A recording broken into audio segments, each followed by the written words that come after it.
Son tiempos difíciles.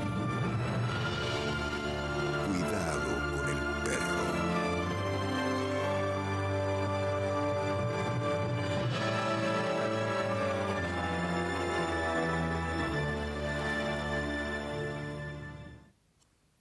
¿Qué tal? Buenas noches. Desde el 17 y hasta el 24 de septiembre se está desarrollando el Festival Internacional de Narración Oral Palabrar. Casi que jugando paladrar, palabrar. Por ejemplo, el viernes 23 de 15 a 19, taller Ritmo, Voz y Narración, la palabra y su música en la construcción del cuento, Pepa Robles, en la Biblioteca San Martín. A las 21:30, Vida y Milagros de Nini Marshall, Ana Padovani, en la Sala Roja del Espacio Cultural Julio Leparc, con entrada libre y gratuita. El sábado, la programación incluye, como cierre a las 10 de la noche, noche temática, narraciones de mi tierra, Pepa Robles, Marco Flecha, Paula Carballeira, invitada especial Alejandra Bermejillo, En donde duerme la luna, Viamonte 3005, de Chacras de Coria, Luján de Cuyo.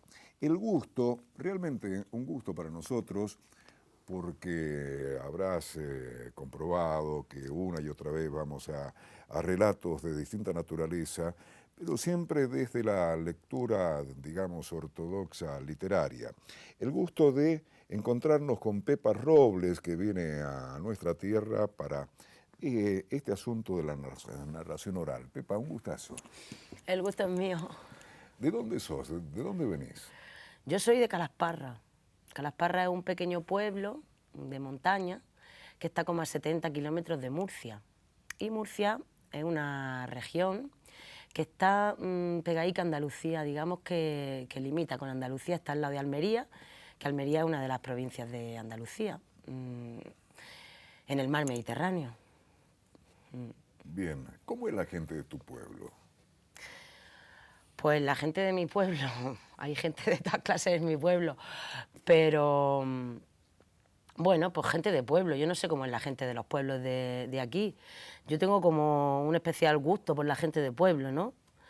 O sea, pienso que una de las cosas malas que hemos hecho el ser humano ha sido agruparnos en zonas de poder amplias. O sea, la globalización para mí es algo terrible y la causa de todos los males de la madre tierra.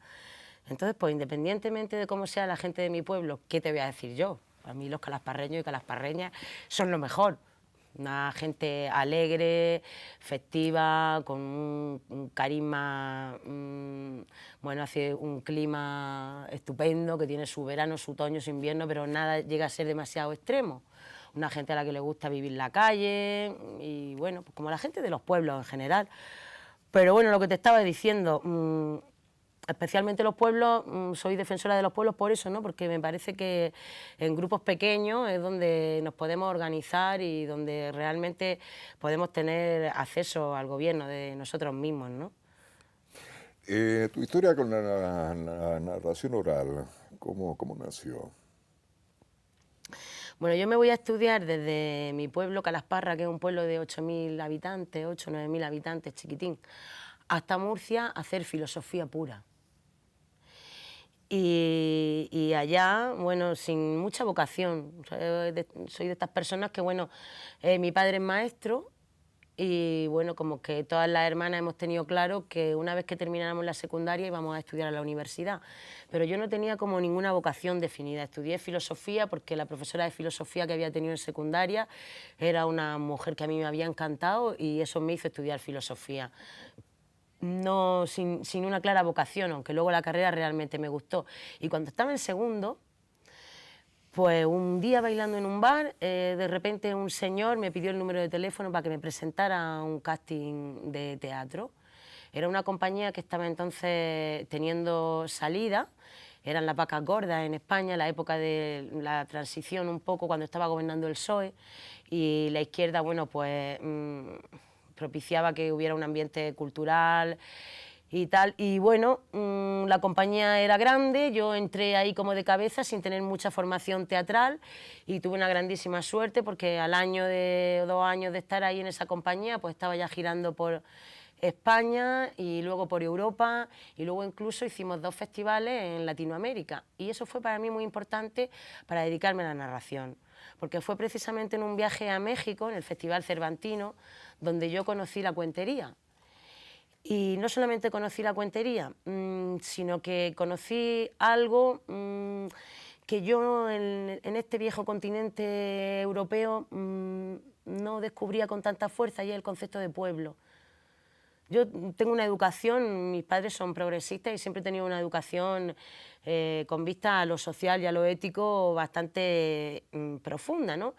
Pero yo el concepto de pueblo y de unidad entre las personas y de lucha por la justicia y todo eso, yo no lo descubrí, y la fe en esa posibilidad, ¿no? de que el pueblo luche y consiga lo que quiera y etc, etc. Yo no lo descubrí hasta que vine a México, hasta que vine a Latinoamérica.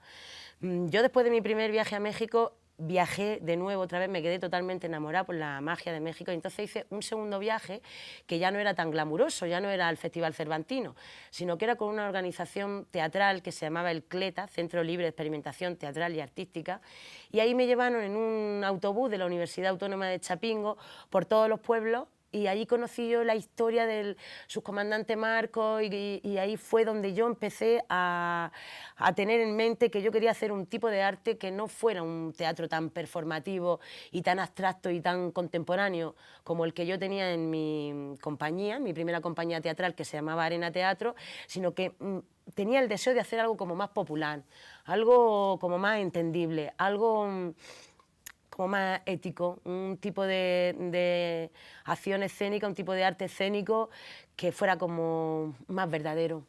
Y ahí fue que empecé yo a darle vueltas al tema de la cuentería, a investigar, si bien no dejé inmediatamente mi carrera como actriz, sino que seguí trabajando como actriz, pero ya empecé a pensar en lo que podía ser una narrativa y un arte escénico como la narración oral y cuáles eran las diferencias que existían entre la narración oral y el teatro, propiamente dicho.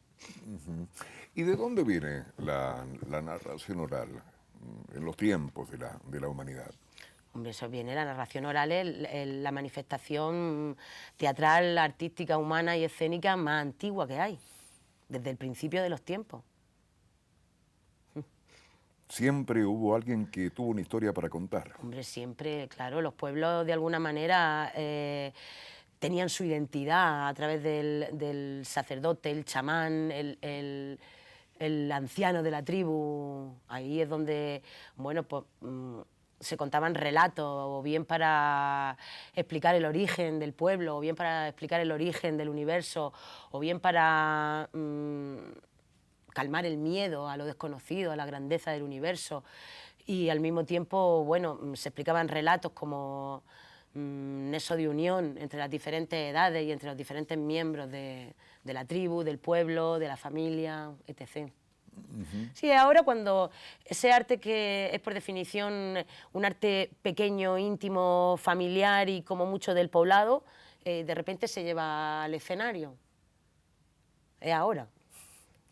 Y me gustaría que llevaras al escenario imaginario que tenemos acá en la cucha del Bobby. El Bobby es el perro nuestro imaginario, real, no se sabe, nunca aparece en escena. Algo de tu pueblo, algo de tu abuela, no sé, un pajarito nos ha contado algo. Sí, fíjate que mi espectáculo, que se llama Qué casualidad, comienza hablando de mi pueblo y comienza hablando de una casualidad que bueno, ahí sabes que la cuentería siempre tiene un toque de verdad y un toque de imaginación de la gente que somos cuenteros, que tenemos esa imaginación un poco desarrollada. Entonces, bueno, pues yo cuento ahí cómo mi abuela, en un momento de mi vida, cuando yo tenía 11 o 12 años, se me aparece en sueños. Y qué casualidad, siempre digo, qué casualidad que mi abuela se me apareciera en sueños y que yo la viera exactamente igual a como mi abuela era. Cuando yo le cuento a mi madre esta aparición de mi abuela en sueños, yo le describo a mi madre cómo mi abuela iba con un delantal de cuadros negros y blancos, cómo mi abuela iba con un pañuelo negro y cómo mi abuela tocaba las castañuelas. Y mi madre me dice que mi abuela, la Josefa, la Púa, la de Calasparra, era la que mejor tocaba las castañuelas del pueblo. Y yo ahí, no sé si descubro o imagino que qué casualidad que cuando yo no sabía qué hacer en la vida, mi abuela se me hubiera aparecido tocando las castañuelas, porque mi abuela era la única mujer de mi familia, el único personaje de mi familia al que hacía algo, digamos, artístico, musical, escénico. Ella bailaba la jota y tocaba las castañuelas. Entonces mi abuela era una señora muy pobre que trabajaba en el esparto, en los mazos del esparto. Los mazos del esparto de Calasparra es seca, es como Mendoza.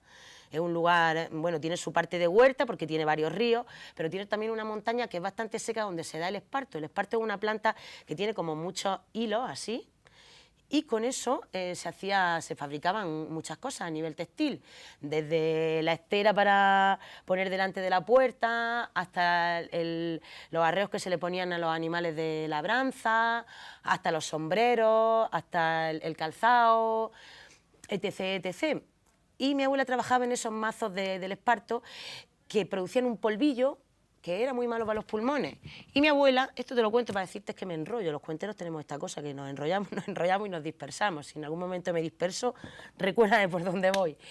Resulta que mi abuela murió muy joven y supuestamente yo no pude acordarme de cuál era la vestimenta que llevaba mi abuela. Y sin embargo yo, ahí en ese sueño que tuve, yo vi a mi abuela como realmente era.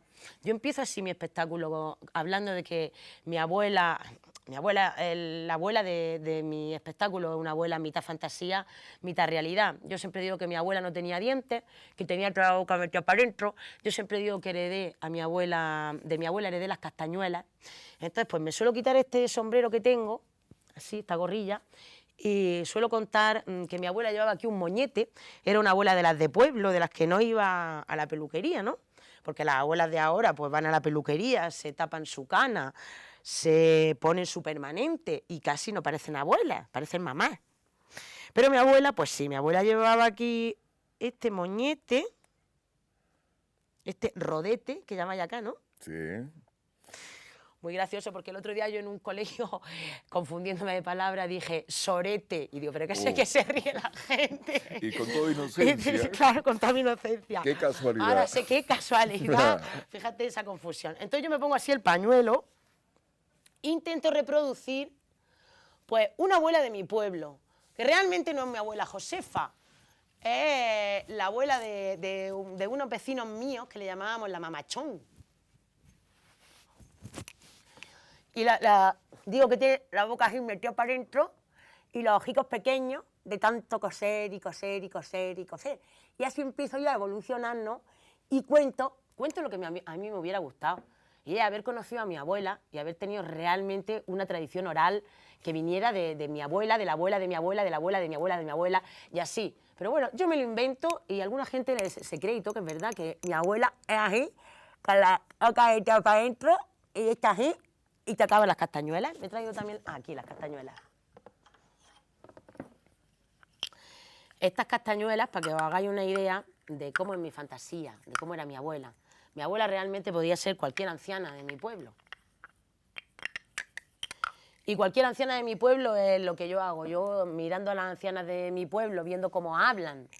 Y bueno, las castañuelas, que a mí no me enseñó a tocarlas mi abuela, sino que aprendí yo sola, pues evoluciono de esta manera. Acá para adentro, acá.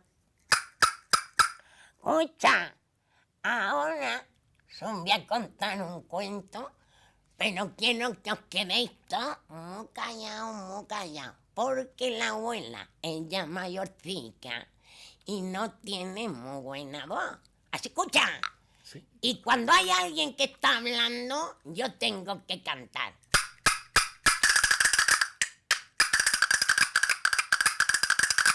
El cuento de María Sarmiento, que fue a cagar y se la llevó el viento.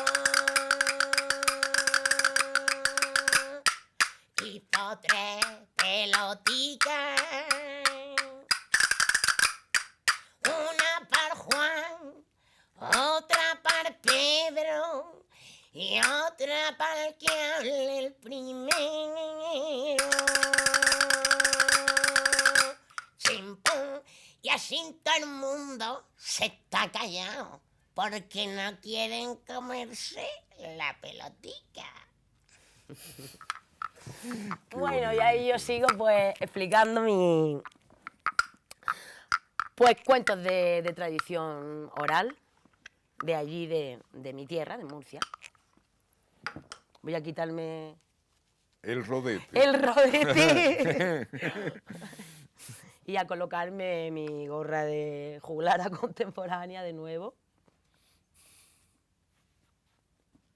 ¿Y qué quieres decir a través de las narraciones? ¿Tenés algunos temas recurrentes? No sé si obsesiones, alguna convicción personal fuerte, política, intuyo. Bueno, para mí el lugar de la escena, el escenario, el hecho de tener la suerte de poder ser mirada y de poder ser escuchada, de ocupar, digamos, un lugar de poder. Para mí el escenario es un lugar de poder. No se puede decir cualquier cosa. No. Una de las cosas que a mí me interesa en mi espectáculo, que como ya te digo se llama Qué casualidad, pues el tema de la casualidad. Esa casualidad que de repente te desvela. Si yo me hubiera dado cuenta de que mi abuela, la que mejor tocaba las castañuelas del pueblo, se me estaba apareciendo para indicarme un camino, bueno, pues quizás no habría tenido una terrible crisis que tuve en la adolescencia porque no sabía a qué dedicarme. Yo veía que mis compañeras de clase, pues una ya sabía que quería ser médica, la otra sabía que quería ser abogada. Y pues como te he dicho antes, yo empecé filosofía porque la profesora de filosofía era la que mejor me caía y porque se me daba bien. No es que yo tuviera vocación de filósofa, si bien luego a lo largo de los años yo he descubierto que a mí la filosofía me ha sido muy útil. Yo el tema de la narración la descubro como destino. De repente cuando yo decido ser cuentera, yo me parece que como que todo lo que había venido haciendo a lo largo de mi vida tenía el único y exclusivo sentido de llevarme justamente hasta donde ahora estoy, ¿no? Y todo lo que a mí me había parecido casual era una casualidad relativa, una casualidad que me estaba hablando. Entonces yo descubro una cita de Milán Kundera en La insoportable levedad del ser, que habla precisamente de esto, ¿no? De cómo las casualidades nos van indicando caminos, cómo las casualidades son como pistas mágicas en el camino del destino, pistas mágicas que hay que aprender a leer, como leen las gitanas en los pozos del café, ¿no? Y ese es el sentido de todo mi espectáculo.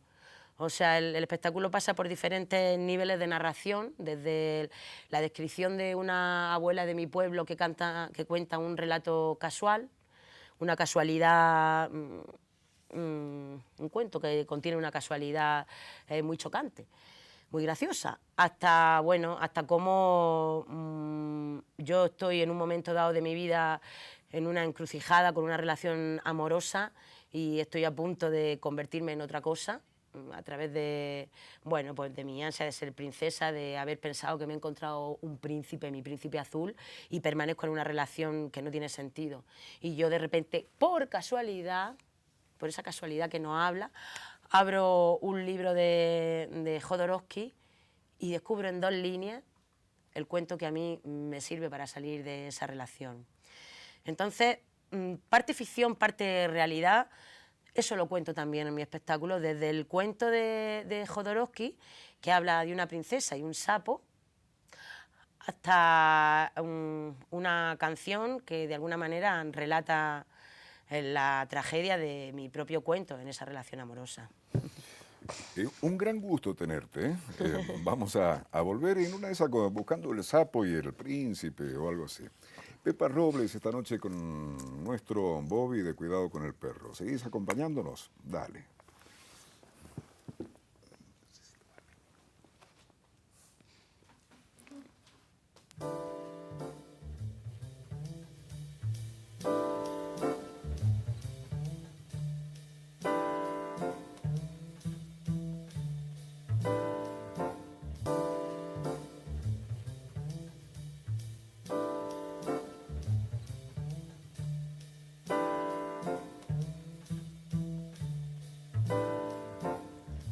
Bien, Pepa Robles esta noche española, sin abanico, casi que no es española. Está bueno eso. ¿Qué pasa con la historia del príncipe y el sapo? Bueno, verás cómo somos de charlatanes los cuenteros, las cuenteras, que de 2 líneas de Jodorowsky yo construyo todo un relato con su acción, su principio, su conflicto y su final, que si querés lo cuento. Dale, dale, dale. Pues la cosa dice así. Había una vez una señora que quería ser princesa. Había una vez un sapo con corona. Sucedió, por estas casualidades de los cuentos, que el sapo con corona llegó dando saltos hacia el zapato de tacón de la señora que quería ser princesa. Esta que lo vio pensó: ¡ay! Un sapo con corona. Si lo beso, se convertirá en un príncipe y por ende yo en princesa. Y lo besó y esperó y esperó y esperó. Y mientras esperaba pensaba: cuando se convierta en príncipe, ¿le gustaré o no le gustaré? Tengo que gustarle. Soy la señora que le ha desencantado. ¡Ay! ¿Me habré depilado? Y lo besó. Y mientras lo besaba y esperaba, se pasó la mano por las piernas y comprobó con júbilo que no tenía ni un solo pelo. Y ahora sí, mucho más tranquila, lo besó más y más profundamente. Y ahí fue cuando se sintió húmeda. Y además empezó a darse cuenta de que aquella humedad era un tanto gelatinosa. Y ahí se pasó la mano por las piernas y se dio cuenta, al bajar su mirada, que el habitual tono rosadito de princesa se estaba empezando a convertir en un tono como amarillento, como de enfermedad hepática. Y al subir la mirada de sus piernas, se topó por primera vez frente a frente con los ojos de su sapo. Y entonces pudo entender lo que el croar del sapito decía. ¡Cuac, cuac, cuac! Vente conmigo, princesa sapina. ¡Cuac! Por fin, ¡cuac!, te pude desencantar. ¡Cuac, cuac, cuac! Vente conmigo a mi bello palacio, serás un bello batracio y al fin, ¡cuac, cuac!, podrás reinar. Y ambos, sapo y sapa, se fueron juntos hacia la charca más cercana. Bellísimo, un pateo, nosotros decimos acá en la Argentina patear el tablero, o sea, patearle el tablero a la tradición, o sea, el desencantamiento se produjo al revés. Está Sí, perfecto. ahí era que yo estaba en una relación con un príncipe. El príncipe era un gitano y su corona era una guitarra que tocaba como el mismísimo, vamos, cantaba como el mismísimo Camarón y tocaba por bulería, no te podéis imaginar. Ahí yo me enamoré perdidamente de ese gitano, que era muy buena gente, pero tenía un problema, era alcohólico.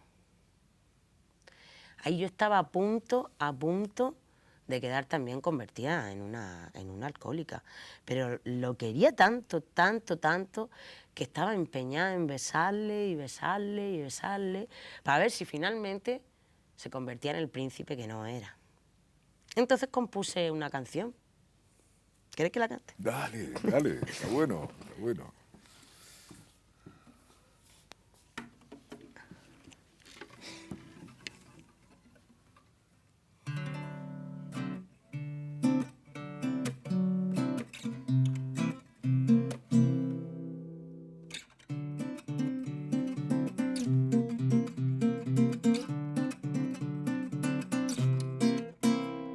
Érase una vez una princesa de Calasparra con la boca de fresa. Cualquier parecido con la coincidencia es pura realidad. Érase una vez gitano puro, príncipe azul destronado y sin un duro, navegando en una estrella de levante. La estrella de levante no es que digo esto porque es necesario aclararlo, porque aquí no sabéis lo que es la estrella de levante. La estrella de levante es la marca de cerveza que nos gusta allí en Murcia. Es para que no piense el público que estaba yo ahí navegando en una estrella de levante, subida en una estrella, cualada, contacuentos, con mi melena rubia al viento. No, no, no, no. Es que estábamos chupando. Navegando en una estrella de levante, sus miradas se cruzaron en un cante. Y es que al gitano puro de ojos verdes le gusta la bebe, bebe, bebe, bebe. Y cuando bebe más de 10 cervezas se le enturbia la cabeza y el alcohol corre por sus venas. Cuando empieza ya no frena. Por ti mi vida me ardo todo y me tomo medicina para alcohol. Y ella tan princesica, me voy de vacaciones con la medicinica, a ver si ya mi sorbo se deja la bebida. Cantaremos canciones en terrazas con mesica, que sea posible el cobro y ganar una perrica. Pero al llegar al bar, la primera caña, la caña es un chop. Pero al llegar al bar, la primera caña se va a emborrachar, a ella no la engañan. Huye, huye, que no hay maña que lo aparte de la caña, ni gitano que se lleve de la mano, ni princesa con boca de fresa haciendo de sapos príncipe guapo. Huye, huye, razón, corazón, corazón, razón, razón, corazón, corazón, corazón, corazón. Ay, cuánto corazón y qué poca razón. Y si lo apaño con un baño, ahí estábamos en la playa. Nene, hijo, salte del bar, nos bañamos. Vale, chiquilla, ve por la sombrilla, decía el gitano, que yo en la barra me quedo una mejilla. Tócame su primo por bulerías, que al camarón yo lo conocía, que estuvo el otro día en Camitía. Que volando voy y volando vengo, en esta barra nomás me entretengo. Si te vas a otra galaxia para vivir tu libertad, no me olvido de tu cara y la tengo ya. Huye, huye, huye,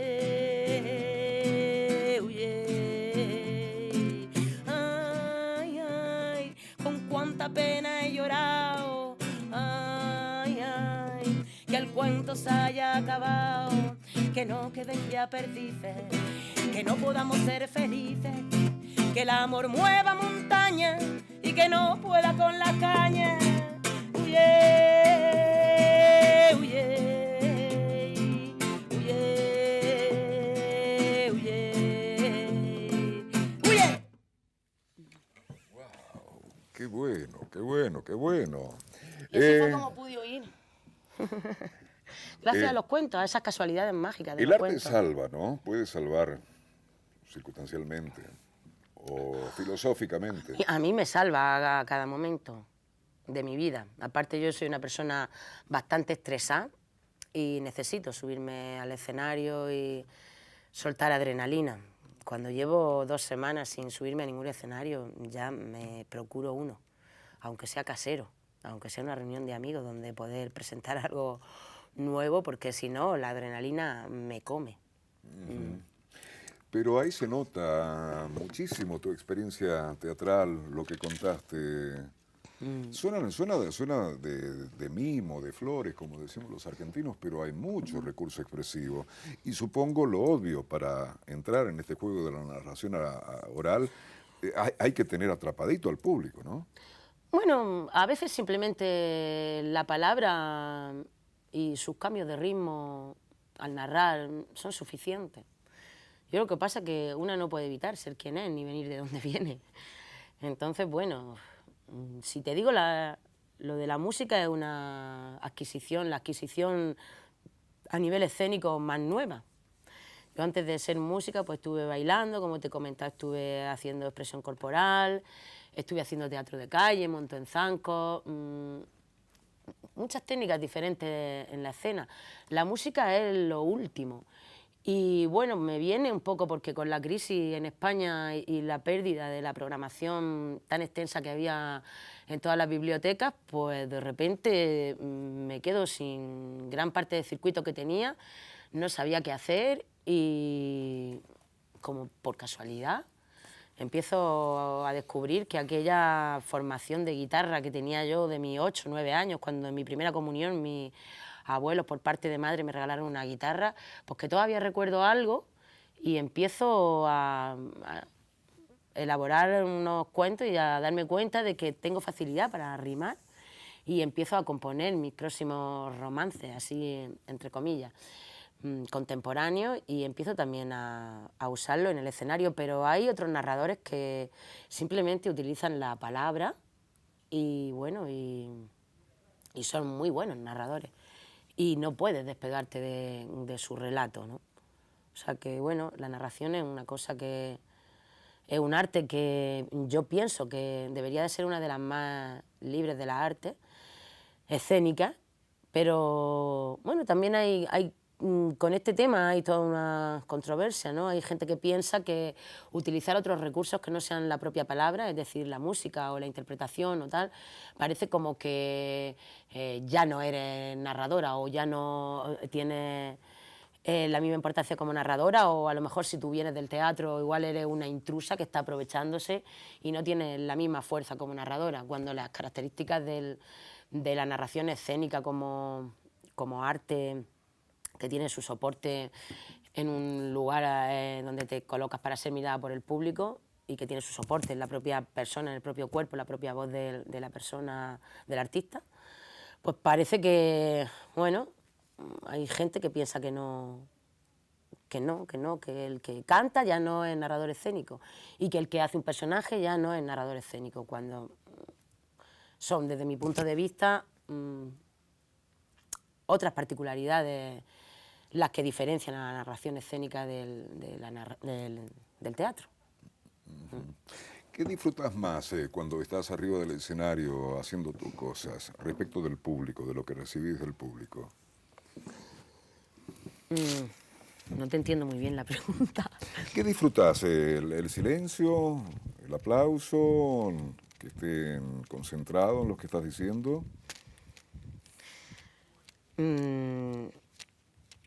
Yo disfruto el hecho mismo de ser mirada, disfruto el hecho mismo del pánico escénico, ¿no? Hay alguna gente que me dice, ay, yo no sé cómo puede, yo no podría, me pondría nerviosísima, no soy capaz, me daría vergüenza. Todo eso yo lo tengo. Quiero decir, tengo inseguridad cada vez que me subo al escenario, tengo pánico escénico, tengo miedo de quedarme en blanco, todo eso lo tengo, pero lo que más disfruto es ese momento anterior y la superación de eso. Es decir, sí, tengo pánico escénico, tengo miedo, todo el mundo me está mirando, puedo quedar en un terrible ridículo y siento el poder máximo cuando soy capaz de vencer eso, ¿no? De enfrentarme a ese miedo tan grande que tengo de pisar el escenario. Y precisamente ese miedo, cuando tú tienes miedo, es cuando todas tus potencialidades están al máximo. Y es ahí que tú estás, por una parte, trabajando con un contenido que tú tienes ya estudiado, pero estás trabajando también con ese momento de tensión y al mismo tiempo con ese público. Ese público lo que te está dando es ese pánico escénico, o sea, la situación de ser mirada por mucha gente y de poder quedar en ridículo, eso es al mismo tiempo terrible y al mismo tiempo maravilloso. Eso es lo que más se disfruta. Es como superarte a ti misma cada vez y como ponerte al máximo de toda tu posibilidad de creación inmediata y de eso que está sucediendo y que no va a volver a suceder nunca más ante ese público. ¿Y con los niños qué relación artística? Pues la misma que con los adultos, exactamente la misma, solo que los niños tienen una mayor sinceridad que los adultos. Entonces, bueno, son mucho más peligrosos como público. Los niños luego tienen un nivel de atención mucho más cortico, mucho más pequeño, con lo cual el nivel de energía que tú tienes que poner para explicarles a ellos un cuento es mayor. Y bueno, y su nivel crítico también es mayor, porque a ellos no se van a cortar un pelo de si no les está gustando lo que les estás diciendo o les está aburriendo, de moverse, de reírse de ti, de hablar con el de al lado y de molestarte en tu narración. Entonces con los niños, bueno, pues sí, mantengo como la misma relación que con los adultos, solo que, bueno, hay que estar como más energética, ¿no?, para narrar a los niños, ¿no? Y sumando todo, Pepa, ¿cuántas obras, digamos, cuántas unidades desde lo dramatúrgico, digamos así, desde el relato que has tomado de tal o cual lado y lo has adaptado a la narración oral? Tenés mucho material de trabajo, digamos. He leído muchísimo, pero no te creas tampoco que es tan fácil elegir un cuento y sumarlo a tu repertorio. Quizás por eso que los cuentos, no sé si tú eliges los cuentos o los cuentos te eligen a ti. Y los cuentos que de alguna manera te llaman para que tú los cuentes, son cuentos que por alguna razón, por alguna extraña casualidad, tienen que ver contigo o tienen que ver con eso que a ti te parece que es importante decir, con eso que tú estás llamada a decir, ¿no? Enlazando con lo que te comentaba antes, que a mí el escenario me parece un lugar de responsabilidad. Entonces, bueno, como que de alguna manera misteriosa tú sientes que eres la llamada a decir un determinado mensaje o a mostrar un determinado aspecto de la realidad.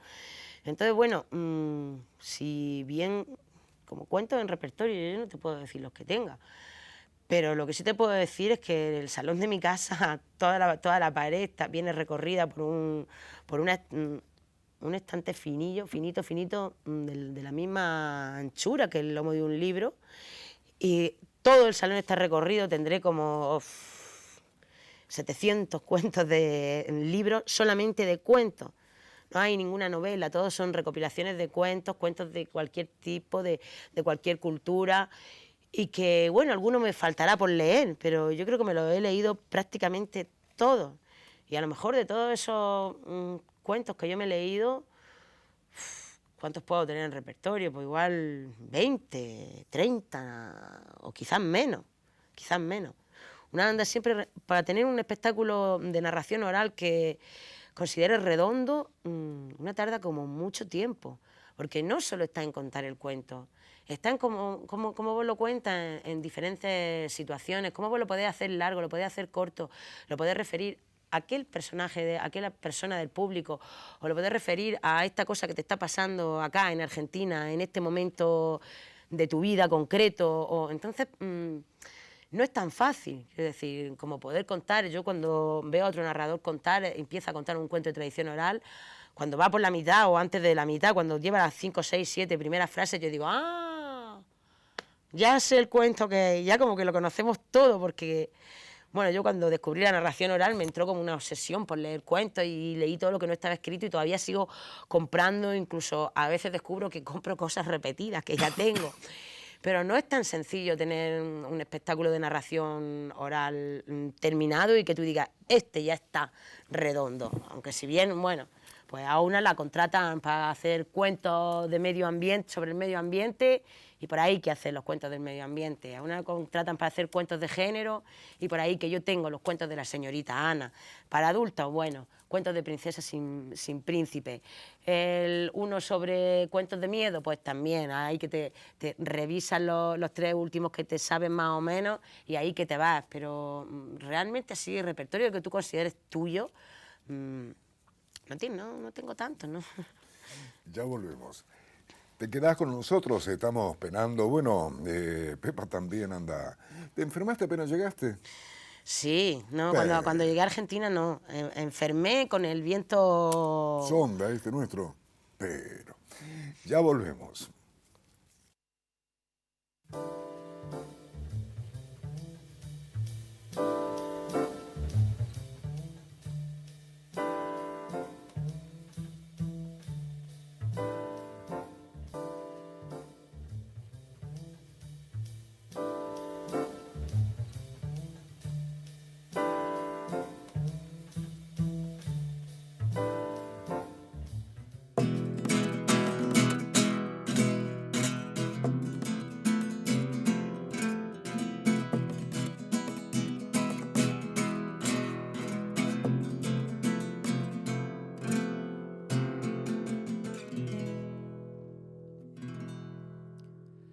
Ponte en pompeta, ponte en pompeta, que con ese culo en pompa la poronga a ti te meta.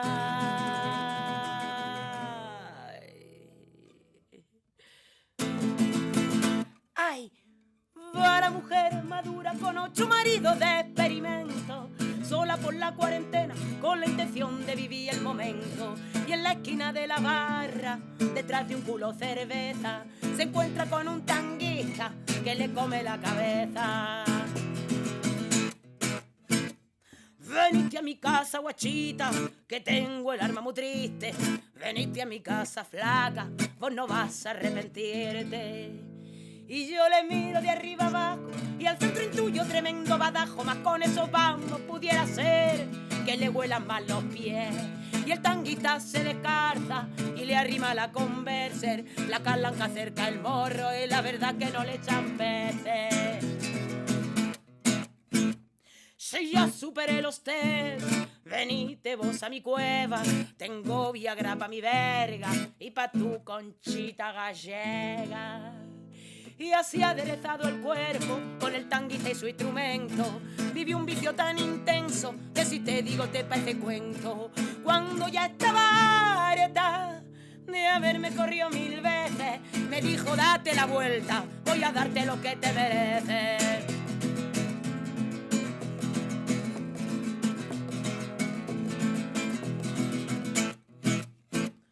Ponte en pompeta,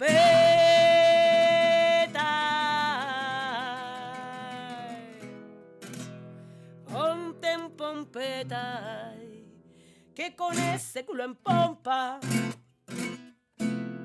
la poronga a ti te meta. Pero hay que penica más grande, que enseguida empezó a maltratarme y yo venga a tropezar. Venga, dame, ay, dame, dame. Venga, dame, ay, dame, dame. Venga, dame, ay, dame, dame. Moraleja, ay, moraleja, ay. A los 40 te engancha igual que si fueras pendeja. Moraleja, ay, fin de la historia, ay. Si lo encuentras, fóllatelo, pero no seas su novia. Moraleja, ay, moraleja, ay. Los 40 te engancha igual que si fueras pendeja. Moraleja, ay, fin de la historia, ay. Si lo encuentras, fóllatelo, pero no seas su novia. Si lo encuentras, cógetelo, pero no seas su novia. Si lo encuentras, boluda, cógetelo, pero no seas su novia. ¿Cómo se llama? Se llama el tema Ponte en Pompeta y es el cuento pornográfico, uno de los cuentos que reúne mi disco que se llama Juglaría Urbana y que intenta de alguna manera, bueno, pues contar de manera contemporánea pues diferentes historias que bueno, responden a las diferentes temáticas de los juglares antiguos. ¿Y qué otros temas tenés en ese disco del que hablas? Pues ahí está el cuento de la aparición de la Virgen, ahí está el cuento del animal mitológico, ahí está la fábula de animales, ahí está... son 11 cortes.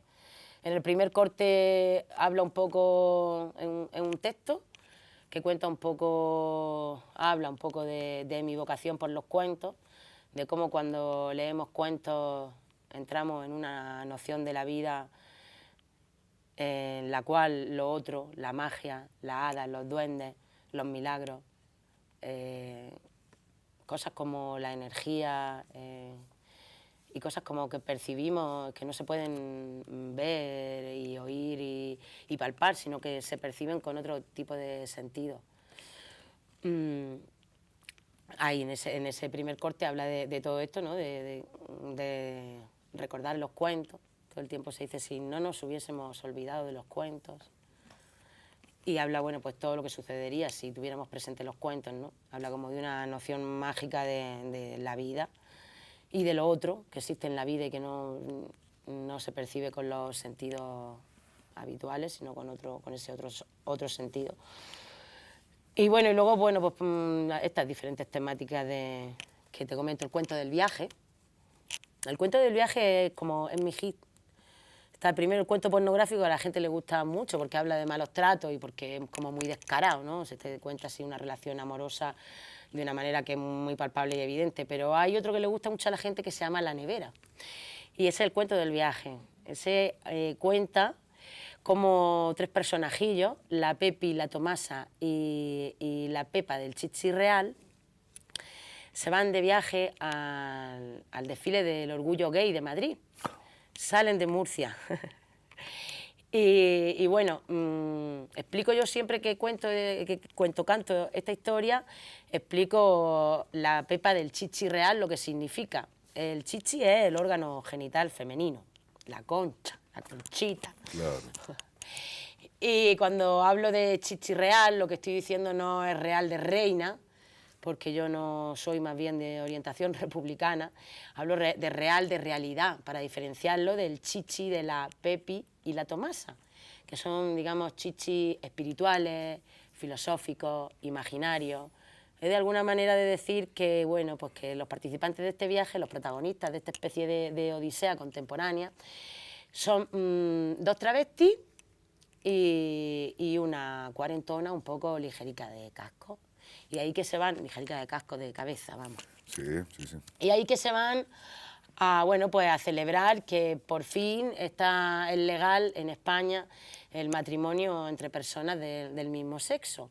Y hacen una gran fiesta, un desfile en Madrid, y ahí que se van a ese viaje. Y el objeto mágico no es un anillo, el objeto mágico es una nevera, una heladera de estas portátiles, que está llena de laticas frescas de cerveza. Y la anécdota que permanece en todo el viaje es que, bueno, al principio del desfile, bueno, pues esta heladera les pesa mucho y deciden abandonarla entre los setos del Paseo Colón. Y después de 2 días de fiesta y de odisea, en las que hacen el desfile, van a un concierto, después van a la discoteca, etc., etc., etc., vuelven después de 2 días a los setos del Paseo Colón, y ahí se encuentran la nevera. Porque, bueno, puede ser cosa de magia, pero también puede ser cosa de inteligencia. ¿Hasta qué punto la inteligencia y la previsión no forman parte de la magia, no? Bueno, los cuenteros, a mí me gusta inventarme que como es el objeto mágico, permanece y es el objeto que nos permite volver a casa, y volver a casa con alegría, pese al bajón del retorno del viaje, ¿sabes? Que siempre que vas a una fiesta muy grande y vives una aventura increíble fuera de tu lugar habitual de residencia, pues luego cuando retornas, como cuando tienes un fin de semana muy bueno, cuando vuelves el lunes a tu cotidianidad, como que te da la depresión, ¿no? Y ahí la salvación de la depresión es ese objeto mágico, esa nevera, esa suerte que hemos tenido de que, pese a haber llevado 2 días de fiesta y pese a habernos desquitado de la nevera porque nos pesaba mucho, pues volvemos a casa con la nevera. ¿Quieres cantarla? Sí, claro. Dale. Y el viaje empieza con una llamada de teléfono. ¿Sabes que muchos viajes empiezan cuando empiezas a planearlos, no? Y la llamada de teléfono dice así: tirorirori, tirorirori, tirorirori, tirorirori, tirorirori,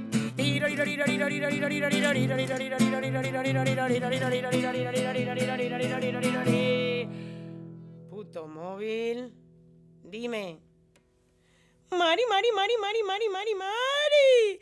Mari, Mari, Mari, mira, vente, vente, vente, vente. Me compré una furgo sin turbo, pero corre más de 120. Mari, Mari, Mari, vente pa' Madrid, que sí, que todas las reinas, hoy se van pa' allí, se van a reunir en una cabalgata de luz, pluma y color.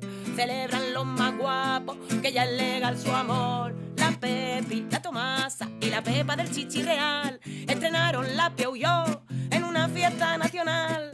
Y no fueron toros cristianos ni moros, tampoco desfile de jotas ni coro. Fueron 100.000 vacantes y un mogollón de sound system andantes.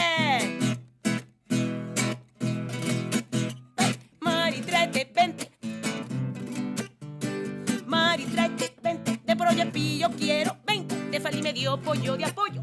Si a la vuelta el sueño me lleva al hoyo, Mari, tráete la nevera, la llenamos llena, llena, llena. No sé qué decirte, tanta peña es una condena y perder la pena. Chacha, Mari, no. La nevera la escondé, mostra de un seco del Paseo Colón. Luego la recuperamos en la bajada del Colocón.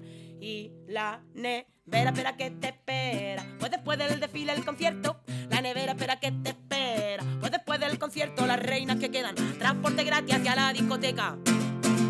Y 80 locas, ninfando coca, que toda la fiesta les parece poca. Y en bus del orgullo gay hacia Fuenlabrada las tres ya veis.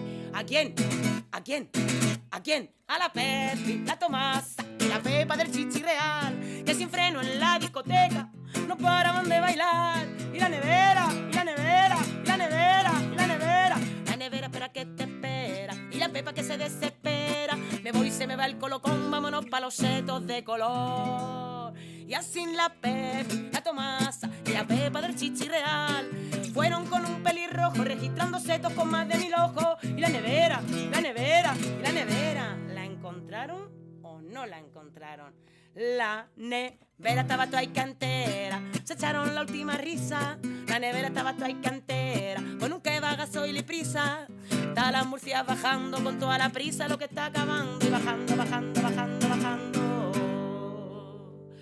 Negros pensamientos con el bajón trae el viaje.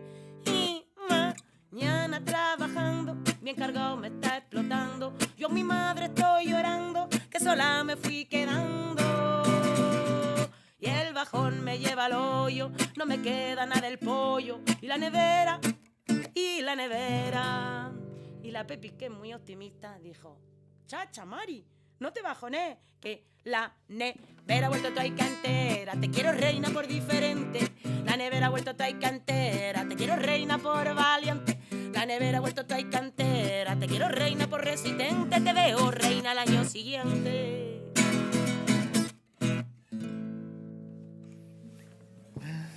Qué bonito. Bueno, Pepa de Mendoza, ¿cómo sigue tu gira americana? Bueno, pues me quedan ya solamente 2 festivales. Voy a Puerto Montt y después a Bariloche. Y ya para casa, que ya está bien. ¿Cuánto tiempo? ¿Hace cuánto que saliste de casa? Pues el 23 de agosto tenía el vuelo y vuelvo el 6 de octubre. Ya empiezo a echar de menos las cosas de allá. ¿Y este tipo de giras son más o menos normales de tanto en vos? Bueno, alguna hago, tampoco es que esté siempre viajando ni tomando vuelos ni nada, porque aparte tengo muchos proyectos diferentes, entonces bueno, pues algunas de vez en cuando, estos son como los premios que de vez en cuando te caen, ¿no? Estuve hace 4 años ya en un festival de este tipo y regreso ahora. Luego estuve en octubre, también estuve en Perú. Y bueno, el problema que tenemos, invitarme, me invitan de casi todos los lugares, pero no en todos los lugares consiguen reunir el dinero para pagar el pasaje de España hasta acá. Y bueno, como ahora mismo también estamos en crisis y las pocas subvenciones que hay están como... bueno, pues ahí las tienen unos cuantos y es difícil obtenerlas, ¿no? Tienes que tener un tipo de trabajo muy determinado y estar muy al loro y bueno, no sabes nunca si te la van a dar a ti o se la van a dar a otro, porque yo me acuerdo antes cuando era más joven, cuando estaba en la compañía Arena Teatro, que por ahí sí que el Ministerio de Asuntos Exteriores sí que tenía presupuesto bastante para acceder a los pasajes. Y ahora, bueno, pues hay menos dinero y luego aparte es que yo a nivel de gestión desarrollo de tantos proyectos que a veces, bueno, pues ya llevo como 2 o 3 años que se me pasa siempre el pedir subvención al organismo que te permite, que te da un dinero para viajar a América. Entonces, bueno, pues si bien ya te digo que tengo invitaciones de muchos países, no todos los países tienen el dinero para pagar mi pasaje, ¿no? En este caso concreto, bueno, pues gracias a Claudio Pansera, que organiza toda una red de festivales, en diferentes lugares y de esta manera consigue que la gente podamos venir desde muy lejos y que el festival, que está situado en diferentes lugares de Argentina, pueda costear nuestro pasaje. Pero esto no sucede así en todos los países. Normalmente va a un lugar donde hay un festival que dura 8 o 10 días y ya está, ¿no? Ahí yo también tuve la suerte, en octubre del año pasado, tuve la suerte también de acceder a uno de estos festivales donde también pudieron cubrir mi pasaje. Y bueno, pues yo sigo gestionando hasta que de nuevo pueda regresar. Bueno, Pepa, un gran gusto. Te deseamos lo mejor, te deseamos que, bueno, que sigas contando cuentos, narrando. Bueno, gracias por invitarme al programa. Y que sigas siendo lo que sos y lo que querés ser. Sí, bueno, esto ya se ha convertido en una cabezonería, porque mira que en España nos lo están poniendo difícil a los artistas, ¿eh? Nos lo están poniendo muy, muy difícil, pero parece que si hubo un momento en que yo decía, bueno, ya he cumplido todos mis sueños escénicos, igual me retiro y empiezo a ser profesora de filosofía. Ahora, como parece que quieren totalmente, desde el punto de vista desde el gobierno, desprofesionalizar todo lo que es el arte, ahora yo ya me he empeñado y he convertido en eso en una lucha ideológica. Y ahora no me voy a bajar del carro, como decimos ahí. Ahora voy a seguir haciendo lo que hago, pase lo que pase. Y aunque tenga que vivir y apretarme mucho el cinturón hasta casi ahogarme. Muy bien. Te iba a preguntar en algún momento tu visión política respecto de España, pero ya contestaste. Gracias por acompañarnos. Cuidado con el perro hasta cualquier momento. Que estés muy bien. Navegando en una estrella de levante, sus miradas se cruzaron en un cante. Y es que al gitano puro de ojos verdes le gusta la bebe, y cuando bebe más de 10 cervezas se le enturbia la cabeza y el alcohol corre por sus venas. Cuando empieza ya no frena. Por ti mi vida me ardo todo y me tomo medicina para alcohol. Y ella tan princesica, me voy de vacaciones con la medicinica, a ver si ya mi sorbo se deja la bebida. Cantaremos canciones en terrazas con mesica, que sea posible el cobro y ganar una perrica. Pero al llegar al bar, la primera caña, la caña es un chop. Pero al llegar al bar, la primera caña se va a emborrachar, a ella no la engañan, huye, huye. Que no hay maña que lo aparte de la caña, ni gitano que se lleve de la mano, ni princesa con boca de fresa haciendo de sapo príncipe.